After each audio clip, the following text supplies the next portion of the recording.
Kalau nak dibandingkan RM100 10 tahun lepas dan RM100 hari ni, hari ni masuk mall saja, singgah kedai makan pun tak sampai sehari boleh habis RM100 tersebut. Confirm habis tanpa kita sedar. Sekiranya habit ini kita tak bendung segera, bekerja 10 tahun macam mana sekalipun, kita tak akan boleh menabung. Kalau kita nak tunggu ada duit lebih, kita tak akan berjaya untuk menabung, sebab naluri manusia terhadap duit memang untuk dibelanjakan.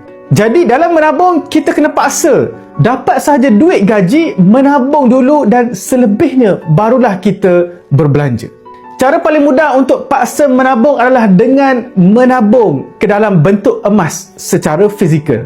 Hari ni siapa-siapa ada target nak capai impian menabung untuk tahun 2025, kita dah lebih dah separuh tahun, boleh belajar menabung minimum RM100 ke dalam bentuk emas secara fizikal, boleh menabung di akaun emas Gap. Sangat mudah. Jangan ulang lagi kesilapan lama yang mana menabung tak pernah capai target.